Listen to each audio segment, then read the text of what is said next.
Audio book वाङ्मय 35 समस्त विश्व को भारत के अजस्त्र अनुदान।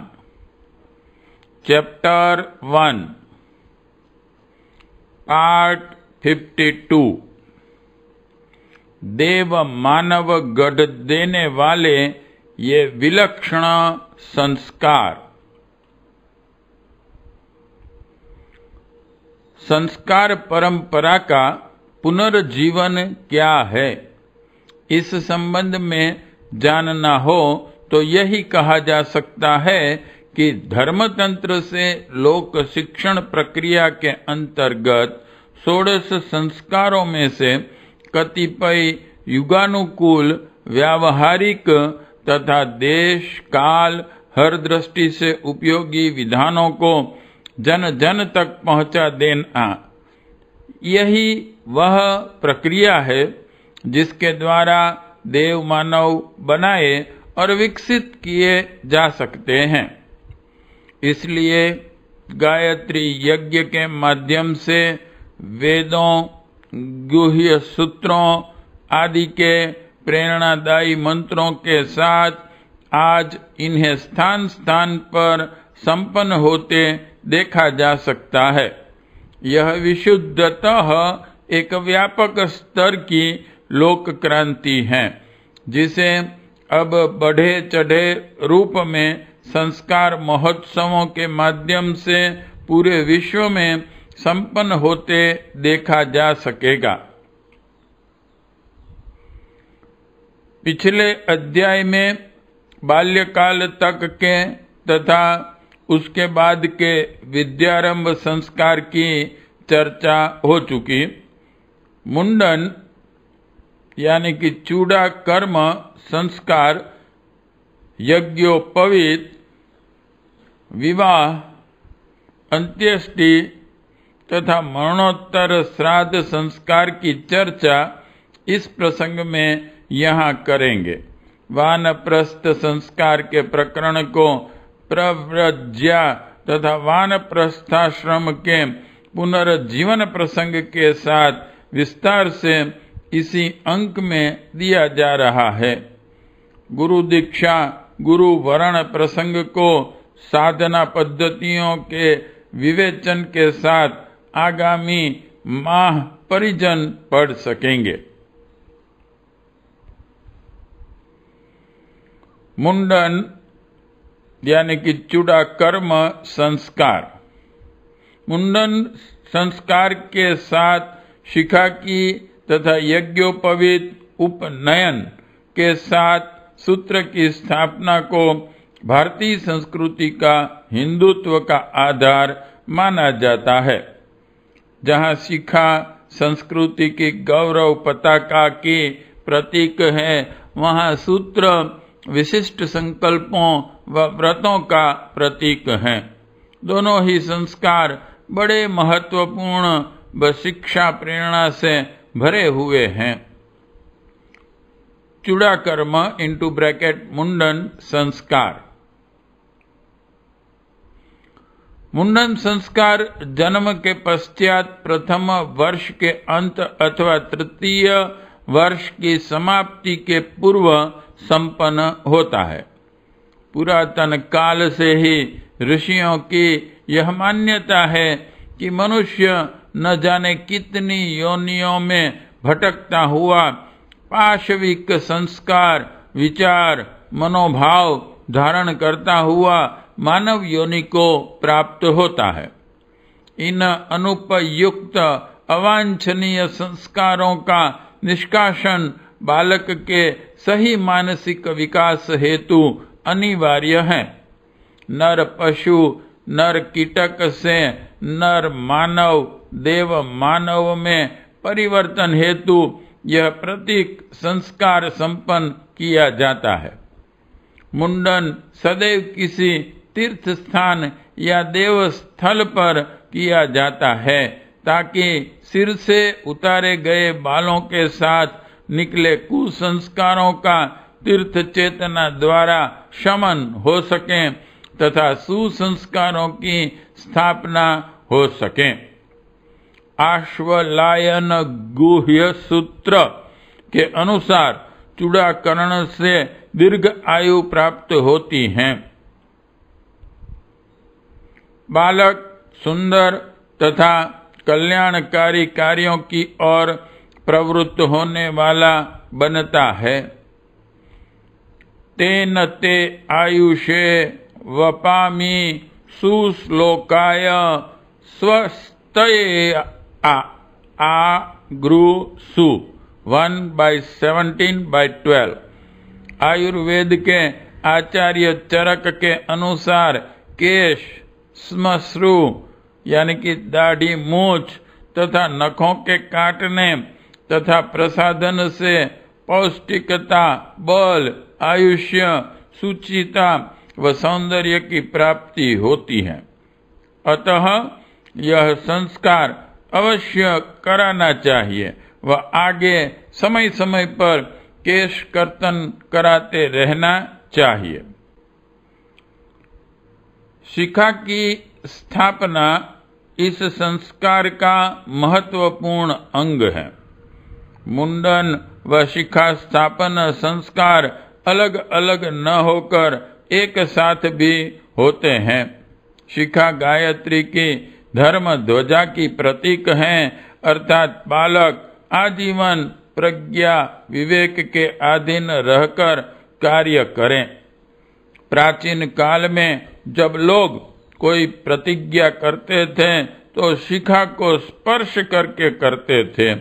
चाणक्य के संबंध में तो विख्यात है कि उन्होंने जब तक नंद वंश का नाश न हो जाए, विराट भारत का उनका स्वप्न साकार न हो जाए, शिखा में गांठ न लगाने की प्रतिज्ञा की थी। शिखा पवित्र, शुभ, बुद्धिमता पूर्वक आरंभ किए गए प्रयासों की प्रकारांतर से एक प्रेरणा प्रतीक है, जो आदिकाल से रहती चली आई है। शिखा वाला स्थान मस्तिष्क का हृदय कहा गया है। ब्रह्मरंध्र यहीं पर होता है तथा वैज्ञानिक दृष्टि से द्विदलीय आज्ञा चक्र भी यहीं होता है। पीनियल ग्रंथि जो बालक को किशोरावस्था तक ले जाती हैं तथा हार्मोन्स द्वारा हर आयु में व्यक्ति के चिंतन का क्रम निर्धारित करती हैं, यहीं होती है। ऐसे मर्म स्थान को सुरक्षित रखने के लिए बालों के गुच्छे के रूप में शिखा रखी जाती है।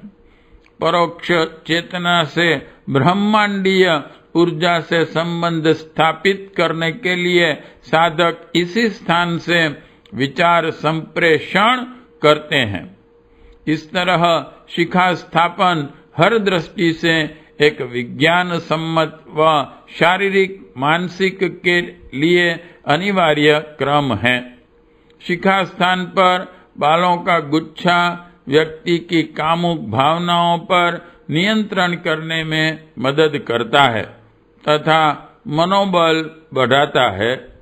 चूड़ा कर्म तो बाल्यकाल में भी होता है, किंतु शिखा स्थापन जिसमें आसपास के बाल छांटवाकर स्पष्ट शिखा हो, यह उपक्रम आयु के किसी भी सोपान पर कभी भी संपन्न किया जा सकता है। मुंडन विधान में बालक के बालों को गौ दुग्ध दही में भिगोकर ब्रह्मा, विष्णु व महेश के प्रतीक के रूप में 3 गुच्छों में कुश तथा कलावे से पहले बांधते हैं। दूध दही से केश परिमार्जन की प्रेरणा यह है कि शुभ देव शक्तियां सदैव मस्तिष्कीय तंत्र का स्पर्श करें। सिर के पिछले हिस्से के दाईं ओर ब्रह्म ग्रंथि, पिछले हिस्से के बाईं ओर विष्णु ग्रंथि तथा सामने की ओर के केशों को रुद्र ग्रंथि बंधन में बांधते हैं। तीनों ही देव शक्तियों की विशेषताएं निर्माणात्मक, पोषक, संचालनात्मक तथा आसुरी अकल्याणकारी शक्तियों को मिटाने की प्रक्रिया इस संबंध से संपन्न हो रही है, यह भावना की जाती है। छुरा जिससे बालों को हटाया जाना है, कुसंस्कारों को मिटाने वाला एक उपकरण है, अतः इसमें सुसंस्कारों की प्रतिष्ठापना हेतु उसका भी पूजन होता है। इसके पश्चात एक एक ग्रंथि को मंत्रोच्चारण के साथ काट देते हैं। गायत्री मंत्रों से आहुति के पश्चात 5 विशेष आहुतियां मिष्टान के साथ दी जाती हैं। यज्ञशाला से बाहर मुंडन कर बालों को गोबर में रखकर जमीन में गाड़ दिया जाता है। अवांछनीयताएं इसी प्रकार अपने पास से हटा दी जाएं, यह भावना इसमें होती है। शिखा के पूजन के साथ यज्ञाचार्य मुंडन किए मस्तिष्क पर स्वस्तिक या ओम शब्द चंदन अथवा रोली से लिखते हैं। यह समग्र संस्कार पार्श्विकता के कुसंस्कारों से छुटकारा दिलाने तथा श्रेष्ठता की स्थापना के निमित्त संपन्न किया जाता है। यज्ञोपवीत अथवा उपनयन संस्कार से आशय है कि आचार्य द्वारा ब्रह्मचारी को अपने संरक्षण में लेना। सूत्र की हृदय क्षेत्र पर स्थापना के साथ ही बालक को विशिष्ट संकल्पों व्रतों से 9 लड़ों में गायत्री मंत्र की प्रेरणा से बांध दिया जाता है। यज्ञोपवीत व शिखा धारण करने का कितना महत्व प्राचीन काल में था, उसका परिचय इस सूत्र से मिलता है। देवल वी मी सु 1, जिसमें कहा है यज्ञोपवीत व शिखा के बिना धार्मिक संस्कारों का अनुष्ठान न करने के समान है। यज्ञोपवीत धारण के साथ ही मनुष्य का दूसरा जन्म हुआ माना जाता है। जन्म से मनुष्य पशु ही है। माँ के गर्भ से लेकर अब तक जन्म जन्मांतरों के संस्कार ही उस पर हावी रहे हैं। अब उसे संस्कार द्वारा द्विजत्व यानी कि दूसरा जन्म दिया जाए, ब्राह्मण बनाया जाए, यही भावना ऋषियों की इस संस्कार के मूल में थी। जन्म न जायते शूद्रः संस्काराद द्विज उच्यते। यज्ञोपवीत व्रत बंधन हैं। इस प्रक्रिया के एक एक कर्मकांड में महत्वपूर्ण प्रेरणाएं छिपी पड़ी हैं। सामान्यतः 8 से 10 वर्ष की आयु में यह संपन्न कर दिया जाता है। यज्ञोपवीत में 9 धागे होते हैं जो 9 गुणों के प्रतीक हैं। विवेक, पवित्रता, बलिष्ठता, शांति, साहस, स्थिरता, धैर्य, कर्तव्य निष्ठा, समृद्धि व सामूहिकता के 9 गुणों को गायत्री की मूर्तिमान प्रतिमा के रूप में कंधे पर हर समय धारण किया जाता है। यज्ञ पिता को कंधे पर व गायत्री माता को हृदय पर एक साथ इस प्रतीक सूत्र के माध्यम से धारण किया जाता है। इस संस्कार के आरंभ में ब्रह्मचर्य पालन के प्रतीक के रूप में मेखला कौपीन धारण कराई जाती हैं। कुदृष्टि से बचने तथा संयम का पालन करने के व्रत के रूप में बालक इन्हें धारण करता है। मेखला से अर्थ है कटिबद्ध होकर जीवन के अगले सोपान पर चल पड़ना। इसके पश्चात ब्रह्मचारी बालक को आचार्य दंड प्रदान करते हैं। दंड का इस भावार्थ के साथ कि अनीति के सामने कभी सिर न झुकाएंगे, आदर्शवादी सदैव संगठित बने रहेंगे। देव प्रतिमा के रूप में यज्ञोपवीत को हाथ में लेकर पूजन तथा उसमें देवत्व के समावेश की भावना की जाती है। तत्पश्चात ब्रह्मा, विष्णु, महेश, यज्ञ एवं सूर्य इन 5 देव शक्तियों की साक्षी में क्रमशः आत्मबल, समृद्धि, सुव्यवस्था, परमार्थ एवं पराक्रम इन गुणों को अपने अंदर समाहित करने की भावना के साथ यज्ञोपवीत में इन शक्तियों का आह्वान किया जाता है। इसके पश्चात मंत्रोच्चारण के साथ सूत्र को कंधे पर धारण किया जाता है। 5 यज्ञोपवीत धारी मिलकर उसे यह पहनाते हैं व आश्वासन देते हैं कि श्रेष्ठ कार्यों में हम तुम्हारे साथ हमेशा रहेंगे। सविता देवता व त्रिपदा की शक्ति धारा गायत्री के पूजन के साथ यह क्रम संपन्न होता है। भारतीय संस्कृति लिंग, जाति, वर्ण किसी भी प्रकार के भेद के बिना सबको यज्ञोपवीत दिए जाने की बात कहती हैं। स्त्रियां भी यज्ञोपवीत पहनती थी तथा शूद्र कहे जाने वाले श्रमिक वर्ग का भी उपनयन होता था। मध्यकाल के अंधकार युग में कई प्रदूषण हमारी संस्कृति में आ जुड़े। उनमें यह भी था कि मात्र पुरुषों का यज्ञोपवीत हो व शूद्रों स्त्रियों का न हो।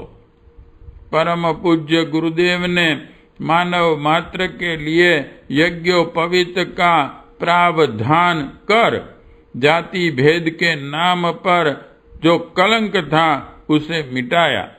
वह सबको ब्राह्मणत्व के सूत्र में बांधने का प्रयास किया, जो कि नवयुग की आधारशिला रखने की दृष्टि से जरूरी था।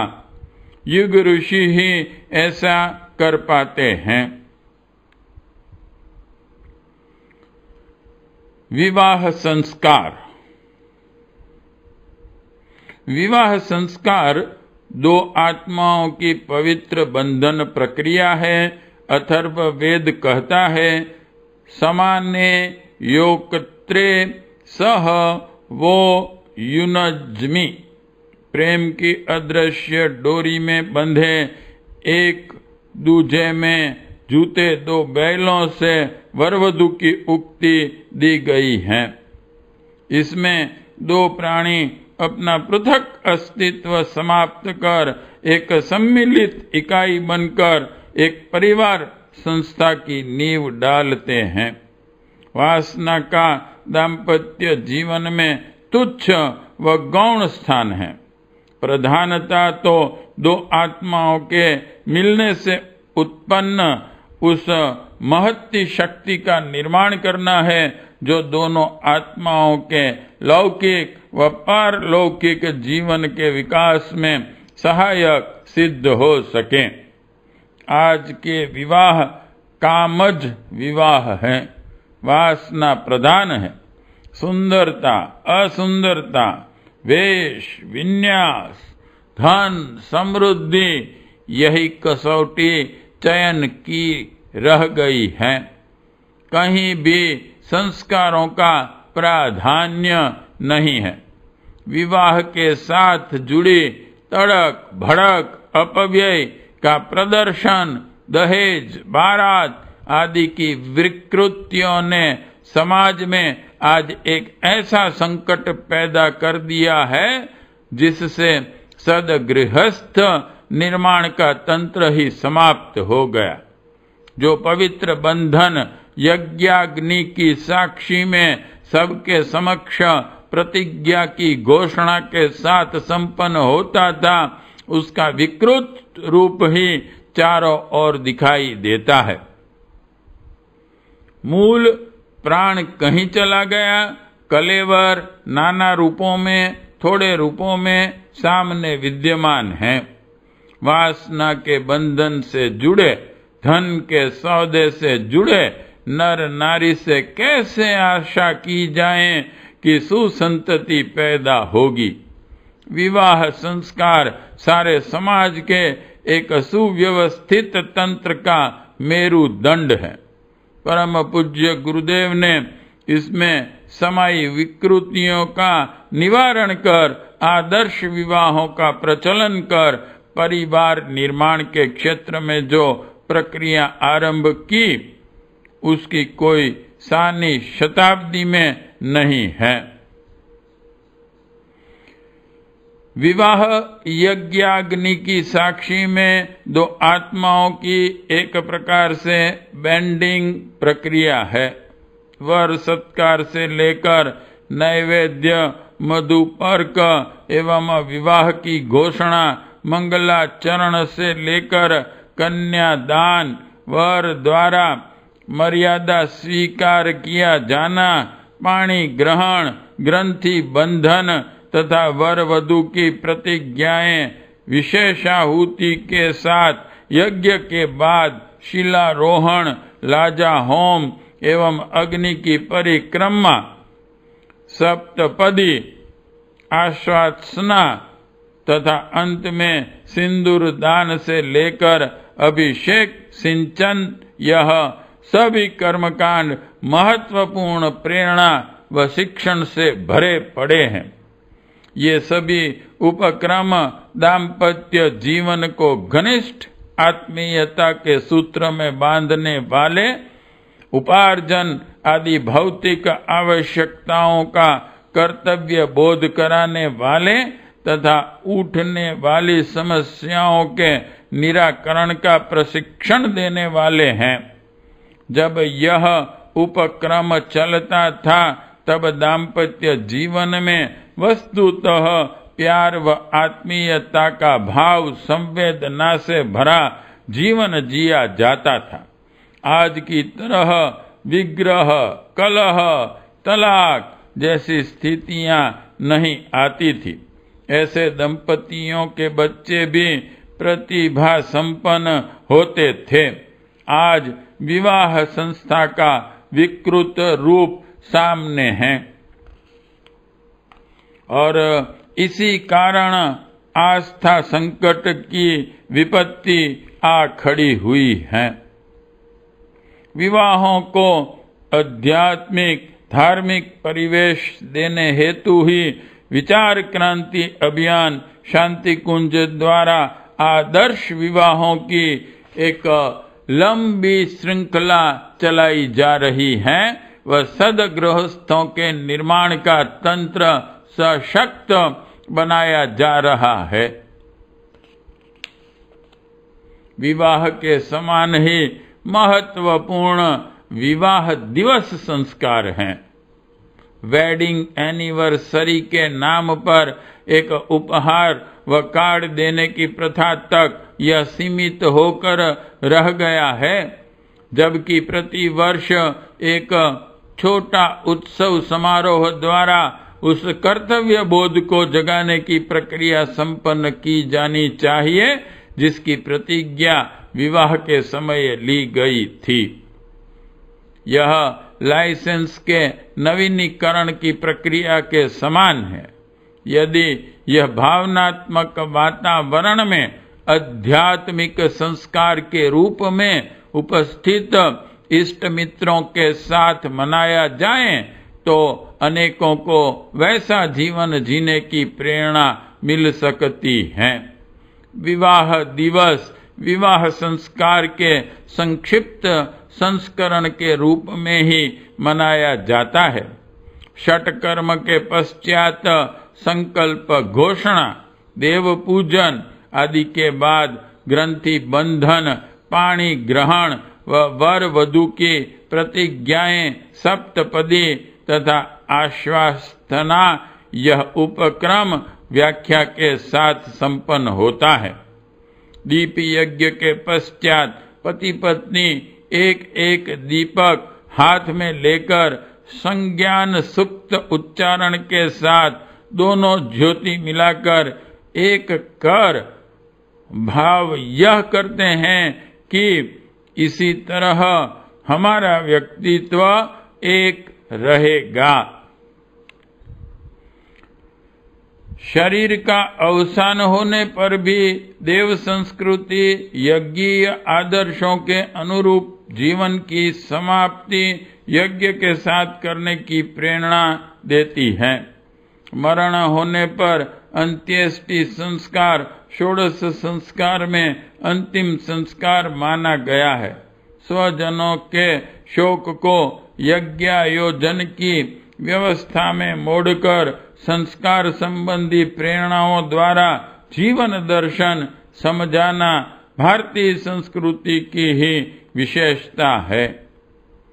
अन्यान्य धर्मों में तो शरीर को जमीन में गाड़ दिया जाता है, किंतु इस देह को जिसमें से आत्मा कहीं और जा चुकी है सम्मान के साथ अग्नि को समर्पित कर पंचभूतों में मिला देने की वैज्ञानिक दृष्टि से इंसिनरेशन की यह प्रक्रिया मात्र देव संस्कृति की ही विशेषता है।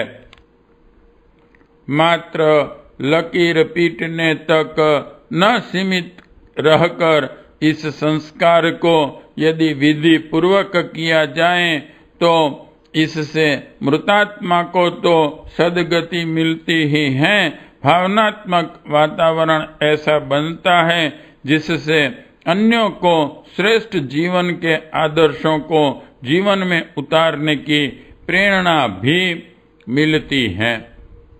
सबको नहला धुलाकर सैया तैयार करके संकल्प पिंड दान करके उसे सैया पर रखकर श्मशान यात्रा पुष्प वर्षा से आरंभ की जाती है। जीवन अनंत है। एक पड़ाव के रूप में यह जीवधारी इस योनि में आया था। इस भाव के साथ जीवात्मा को सद्गति देने का तथा कायागत पंच तत्वों को पंच महाभूतों में मिलाने के लिए यज्ञीय कर्मकांड अंत्येष्टि यज्ञ के रूप में संपन्न किया जाता है। 5 पिंड यथा समय निर्धारित स्थान पर रखे जाते हैं। शरीरगत संकीर्ण मोह से उबारने के लिए मृतक के हिस्से के साधनों का यह अर्पण है। भूमि संस्कार के पश्चात समिधाएं शव के चारों ओर रखी जाती हैं। पूर्व, दक्षिण, पश्चिम, उत्तर इस क्रम से चारों ओर से 4 मर्यादाओं से बांधा जाता है। तत्पश्चात चिता सजाकर अंतिम 5वां पिंड देकर शरीर यज्ञ आरंभ हो जाता है। गायत्री यज्ञ की तरह ही पूरा कर्मकांड होता है। हवन सामग्री की 7 आहुतियां गायत्री मंत्र के साथ तथा फिर 16 आहुतियां शरीर के व्यक्तित्व के प्रत्येक अंश को यज्ञमय बनाने की घोषणा के साथ पूर्ण की जाती हैं। शरीर के 5 तत्व श्रेष्ठतम गति को प्राप्त हों इस भाव से सत्र हवि आहुति देते हैं। सामूहिक जप द्वारा सभी मृतात्मा की शांति की प्रार्थना करते हैं। कपाल क्रिया के साथ पूर्णाहुति की जाती है। कपाल क्रिया संकुचित विचारों की सीमा से विराट समष्टि में जा मिलने का प्रतीक है। अस्थियां चिता शांत होने पर तीसरे दिन उठाई जाती हैं तथा पवित्र सरोवर या सरिता में उन्हें मंत्रोच्चारण के साथ प्रवाहित कर दिया जाता है। वस्तुतः इस समग्र संस्कार द्वारा उसमें भाग लेने वाले तथा स्वजन परिजन सभी मानव जीवन की क्षण भंगुरता का अनुभव कर स्वयं को सुपथगामी बनाने की प्रेरणा लेकर जाते हैं। भारतीय संस्कृति यह मानती है कि जीवन मृत्यु के साथ ही समाप्त नहीं हो जाता। जब तक जन्म पूरा करके जीवन अगले विकास क्रम की ओर उन्मुख होता है तो कामना की जाती है कि इस जीवात्मा का अगला जीवन पिछले जीवन की अपेक्षा अधिक संस्कारवान बने। मरणोत्तर संस्कार श्राद्ध कर्म इसलिए संपन्न कराए जाते हैं। ऋषिगण यह सत्य भली भांति जानते थे कि मोह और आसक्ति में पड़ा मन जिस तरह अपनी प्रिय वस्तु के चारों ओर चक्कर काटता है, इसी तरह मृतात्मा भी प्रायः उसी परिवेश में भटकती रहती है। दिवंगत आत्मा को सद्गति मिले, इस दृष्टि से श्रद्धा पूर्वक वैराग्यपूर्ण वातावरण बनाकर श्राद्ध संस्कार संपन्न किया जाता है। अंत्येष्टि से 13वें दिन श्राद्ध कर्म किया जाता है। इसके अतिरिक्त यह संस्कार पितृपक्ष में अथवा देहावसान दिवस पर किए जाने वाले श्राद्ध के रूप में भी कराया जाता है। शांति कुंज में श्राद्ध तर्पण को निःशुल्क भावनापूर्ण वातावरण में संपन्न कराने की विशेष व्यवस्था है। साथ ही पुरोहितों के शिक्षण का भी तंत्र है ताकि वे शक्ति पीठों, प्रज्ञा संस्थानों, विभिन्न तीर्थों में अपने बलबूते यह संस्कार संपन्न करा सकें। मृत्यु भोज, खर्चीली रस्म, पगड़ी आदि की परंपरा को इस मिशन ने आमूल चूल मिटाकर मात्र भावनापूर्ण शिक्षण प्रधान संस्कार कृत्य द्वारा ही यह कर्म संपन्न करने जाने का प्रचलन पूरे विश्व भर में चलाया है। इस संस्कार में यम एवं पितृ आवाहन कर उनका पूजन कर तर्पण किया जाता है। तर्पण तृप्ति के लिए किया जाता है। पितरों का सूक्ष्म शरीर शुभ कर्मों से उत्पन्न सुगंध का रसास्वादन करके ही तृप्ति अनुभव करता है। श्रद्धा भरे वातावरण के सानिध्य में पीतर अशांति से मुक्ति पाकर तृप्ति पाते हैं। जल में जौ, तिल, चावल, दूध, फल जैसी मांगलिक वस्तुएं डाल देते हैं।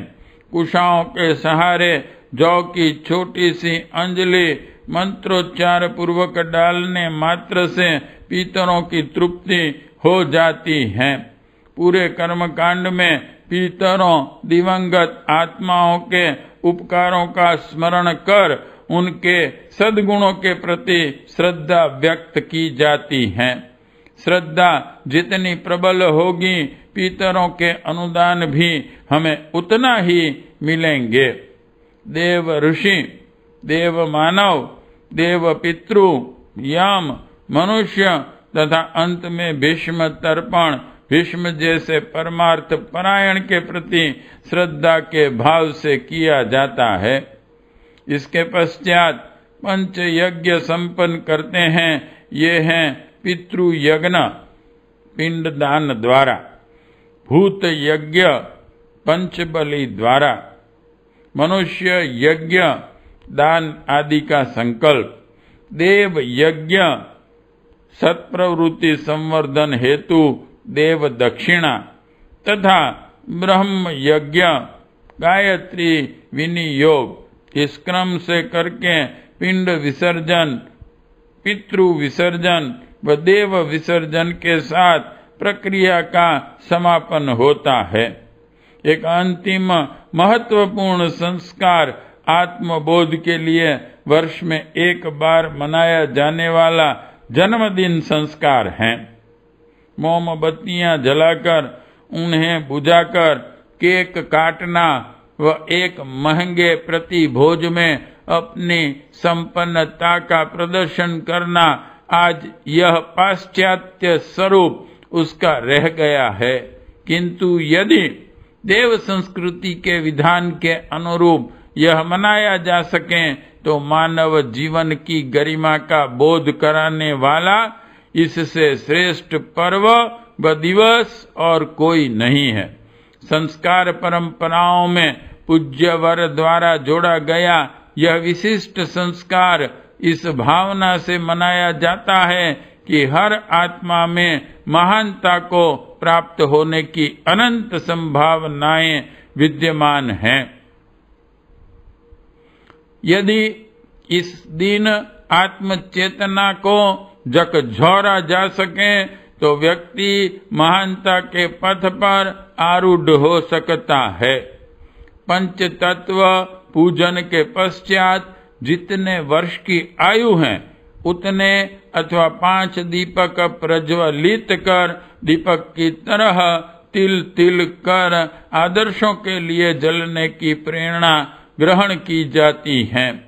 दीपदान के इस उपक्रम के बाद व्यक्ति व्रत लेता है। विगत 1 वर्ष का लेखा खोजा कर अग्नि की साक्षी में वह शपथ लेता है कि अमुक दुष्प्रवृत्तियों का त्याग करूंगा, अमुक सत्प्रवृत्ति धारण करूंगा। इसके लिए देव सत्ताओं की साक्षी दी जाती हैं।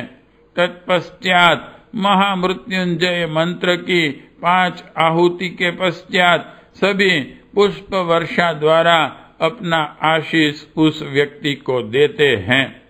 वस्तुतः भारतीय संस्कृति का एक एक पक्ष इतना सशक्त, गरिमापूर्ण व भाव प्रेरणा भरी शिक्षा लिए हैं कि इसका अनुपालन करने वाला स्वयं को गौरवान्वित अनुभव करने लगता है।